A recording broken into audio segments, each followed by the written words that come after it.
Hello friends, तो physics यानी कि भौतिक विज्ञान में हम लोग यूनिवर्सल ग्रेविटेशन यानी कि गुरुत्वाकर्षण को डिस्कस कर रहे थे। और इसके पहले वीडियोज में हम लोगों ने देखा कि अगर हम पृथ्वी से ऊपर जाते हैं तो जी की वैल्यू घटती है, और पृथ्वी के अंदर भी जाते हैं तब भी जी की वैल्यू घटती है। यानी कि जी की वैल्यू फिक्स नहीं होती। स्मॉल जी की वैल्यू जो हमें पढ़ाई जाती है, जी इक्वल टू 9.8 मीटर पर सेकेंड स्क्वायर, ये फिक्स मानी जाती है। ये फिक्स नहीं होती, इसमें चेंजेस होते हैं। लेकिन अगर हम लोग छोटी डिस्टेंस की बात करें तो वो चेंजेस ना के बराबर होते हैं, इसलिए हमसे बोला जाता है कि कांस्टेंट वैल्यू होती है 9.8 रख लेते हैं, है ना। अब ये हम लोगों ने देखा था कि ऊपर जाने पे और नीचे जाने पे वैल्यू बदलती है, लेकिन पृथ्वी के सरफेस पे सेम रहती है, हमने ये माना था। लेकिन सच में क्या पृथ्वी के सरफेस पे, पृथ्वी पर जी की वैल्यू फिक्स होती है? तो ऐसा नहीं है। जी की वैल्यू पृथ्वी पे भी अलग अलग जगह पे अलग अलग होती है, लेकिन उसमें चेंजेस इतना कम होता है कि उसको अगर हम लोग इग्नोर कर दें तो कोई दिक्कत नहीं है। अब इसको समझते हैं क्यों होती है। तो इसका वैसे तो दो रीजन है, लेकिन हम लोग यहाँ पे मेनली हमारा जो कैलकुलेशन होगी वो इस बेसिस पे होंगे। तो पहला रीजन क्या है, पृथ्वी की बनावट। जैसे कि आपको पता है कि पृथ्वी जो है गोल नहीं है, वो अंडा आकार की है, जैसे कि मैंने यहाँ पे बताया है। तो यहाँ पे थोड़ी सी चपटी हुई है, लंबाई में थोड़ी फैल गई है। तो देखिए यहाँ पे क्या है, ये पोल है, नॉर्थ पोल यानी कि उत्तरी ध्रुव और साउथ पोल यानी कि दक्षिणी ध्रुव। तो यहाँ पे जी का मान ज्यादा होता है, और यहाँ पे जो विषुवत रेखा होती है यहाँ पे कम होता है। क्यों कम होता है? क्योंकि यहाँ पे जो आर ई की वैल्यू, देखिए जी की वैल्यू किस पे डिपेंड करती है। यहाँ पे देखिए इस तरह से आएगा, एम जी इक्वल टू क्या होता है, कैपिटल जी, यानी कि मैं पूरा ही लिख देता हूँ, फिर उसके बाद F equal to G M E M upon R E का स्क्वायर होता है। अब देखिए एफ की जगह हम लिख देते हैं M G equal to G M E M upon R E का स्क्वायर। इस एम से ये एम कट गया तो जी की वैल्यू आ जाती है G M E upon R E square. अब मैंने जैसे ये बताया, अगर आर की वैल्यू बढ़ेगी तो जी की वैल्यू घटेगी। क्यों? अपॉन में है, तो आर जैसे जैसे बढ़ेगा तो जी की वैल्यू घटेगी। और हम यहाँ देख रहे हैं कि यहाँ पे आर, यहाँ पे जो आर की वैल्यू है वो ज्यादा है, यहाँ पे आर की वैल्यू कम है।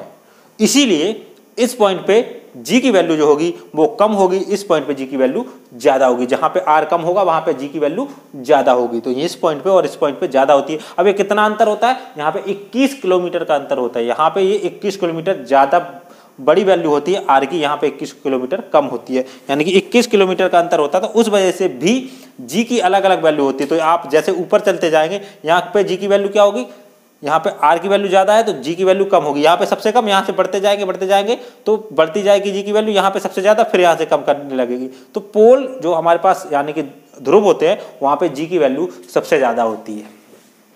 ये तो होगा पृथ्वी के आकार की वजह से। अब हम बात करेंगे पृथ्वी घूमती भी है, तो घूमने की वजह से भी पृथ्वी का क्या होता है, वहां पे हमारे पास जो ग्रेविटेशन, जो हमारे पास स्मॉल जी की वैल्यू है वो चेंज होती है। तो उसको हम पृथ्वी को गोल मान के ही सारी कैलकुलेशन करते हैं। तो मैं यहाँ पे थोड़ा सा बड़ा डायग्राम पृथ्वी का बना देता हूँ ताकि हम लोगों को कैलकुलेशन करने में आसानी रहे। तो ये मैंने पृथ्वी का बड़ा सा डायग्राम बना दिया। ये सेंटर है ना। तो ये जब पृथ्वी घूम रही होगी तो ये इधर इस तरह से घूम रही होगी, है ना। ये वाला हिस्सा इस तरह से घूम रहा होगा, और यहाँ पे जब जो घूम रहा होगा, जो पॉइंट यहाँ था वो यहाँ आएगा, इस तरह से घूम रहा होगा। तो यहाँ पे मान लीजिए इस तरह से सर्किल कर रहा होगा, और पृथ्वी इस तरफ से, ये हमारा एक्सिस है, इसके ऊपर ऐसे ऐसे घूम रही है ना।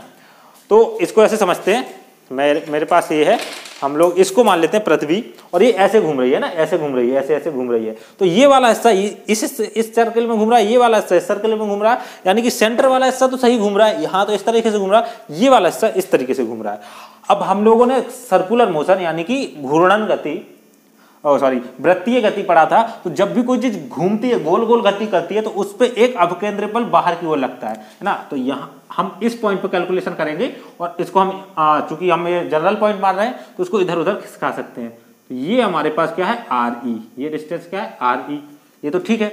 अब इस पे एक बल बाहर की ओर लगेगा, है ना, लेकिन वो सर्किल में इस तरह को घूम रहा है तो बाहर की ओर इस तरफ को लगेगा बल, है ना, बाहर की ओर, क्योंकि वो इस तरफ को घूम रहा है। अगर वो ऐसे ऐसे घूम रहा होता तो यहाँ लगता। अब ये तो ऐसे घूम रहा है ना, गोल गोल ऐसे ऐसे, जैसे मैंने ये डायग्राम बनाया, ऐसे घूम रहा है, जैसे सर्किल बनाया है, तो ये बल बाहर की ओर इस तरह से लगेगा, है ना। तो इसी वजह से अंदर की ओर एक अभिकेंद्रीय बल, यानी कि दोनों बराबर होते हैं, तो चाहे आप बाहर की ओर मान लें चाहे अंदर की ओर, तो एक बल लगेगा जिसको बोलते हैं F equal to M V square upon R, या फिर M F equal to M R omega square, ये लगता है ना। तो ओमेगा स्क्वायर ये वाला होगा ना, लेकिन हमें चाहिए क्या इसके पक्ष में, तो यहाँ पे मान लेते हैं लैम्डा कोण है।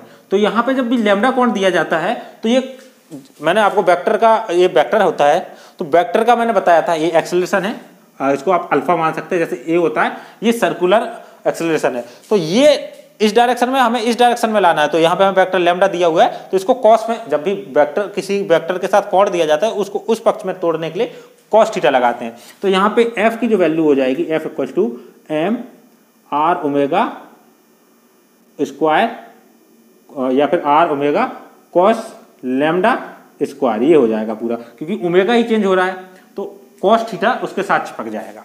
ये हमारे पास फाइनल वैल्यू हो जाएगी, है ना। अब यहाँ पे टोटल जो फोर्स लग रहा होगा वो फोर्स लग रहा होगा mg, हमें तो ये पता चलेगा कि mg लग रहा है। तो mg में दो तरह के फोर्स होंगे, कौन सा, एक तो इस g की वजह से और दूसरा ये कम हो जाएगा, है ना।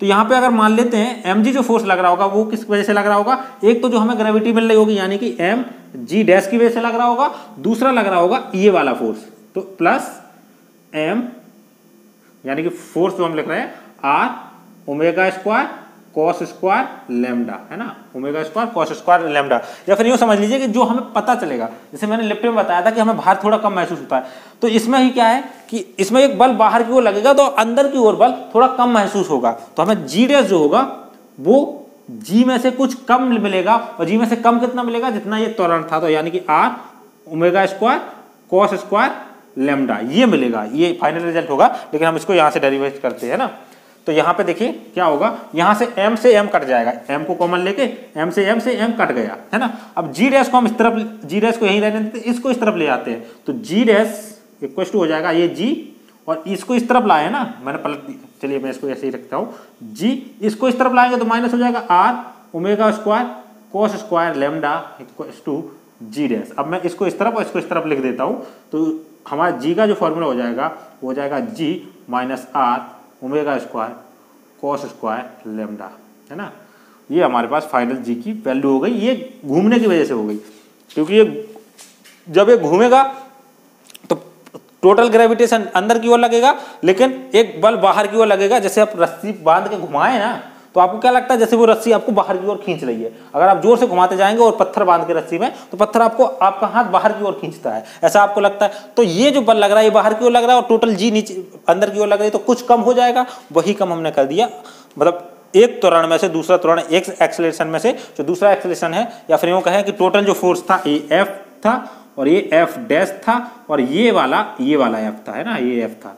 एफ की जगह हमने सीधे यहाँ एम जी रख दिया, यहाँ पे ये एफ की वैल्यू रख दी। तो इस तरीके से हमें जो टोटल फोर्स है वो कम महसूस होगा, यानी कि एक्स, क्योंकि फोर्स क्या है mg है, m तो कम हो नहीं सकता, m तो फिक्स है, तो यहाँ पे g हमें महसूस होगा कि कम है। ये हमारा फाइनल फॉर्मूला बन जाता है।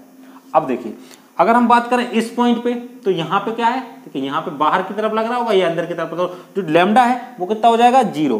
तो इस केंद्र मतलब ये जो विषुवत रेखा है या फिर जो फ्लैट है वहाँ पे g डैश की वैल्यू हो जाएगी g minus R omega square, है ना, आर ओमेगा स्क्वायर। ये इस पॉइंट पे है, और इस पॉइंट पे क्या होगी, इस पॉइंट पे ये 90 अंश हो जाएगा, ये 90 अंश हो जाएगा। तो इस पॉइंट पे हो जाएगी आपकी g equal to G minus R square omega square और कॉस 0 की वैल्यू, कॉस 90 की वैल्यू 0, तो ये पूरा टर्म हो जाएगा 0। तो g डैश इक्वल टू जी हो जाएगा कहाँ पे, इस वाले पॉइंट पे।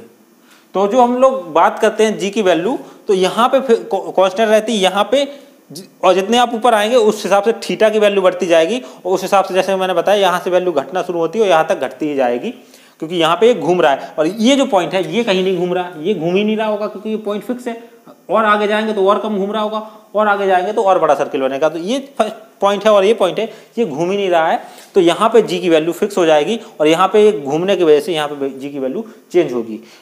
हो सकता है आपको ये कॉन्सेप्ट जो है बहुत अच्छे से समझ में ना आया हो, तो आप इस वीडियो को दोबारा देख सकते हैं, तिबारा देख सकते हैं, ताकि आपको ये कॉन्सेप्ट समझ में आए, क्योंकि यहाँ पे थोड़ा सा कॉम्प्लिकेशन है, क्योंकि यहाँ पे सर्कुलर मोशन का यूज भी मैंने किया हुआ है। अगर आपको सर्कुलर मोशन अच्छे से नहीं पता होगा तो आपको ये नहीं पता होगा कि यहाँ पे एक एक्स्ट्रा वाली कहाँ से आता है और एक कैसे लगता है, इसकी वैल्यू ये कहाँ से आई, मतलब ये जो वैल्यू लिखी मैंने एम आर ओमेगा स्क्वायर या फिर M V square upon R, ये कहाँ से आई, तो वी स्क्वायर अपॉन आर ये क्या है, alpha, V square upon R क्या है, अल्फा। अल्फा यानी कि जो हमारे पास सर्कुलर एक्सेलरेशन होता है, यानी कि जो वृत्तीय त्वरण होता है वो होता है v स्क्वायर अपॉन r या फिर r ओमेगा स्क्वायर। चूंकि यहाँ पे एक पर्टिकुलर एंगल पे जा रहा है तो हमें उस एंगल को उस एंगल को नहीं लेना, हमें इस पक्ष में लेना है, तो वहां पे हम लोग कॉस लैम्डा लगा देते हैं। ये एंगल लैम्डा ले लो या थीटा ले लो, जो भी आपको मन है।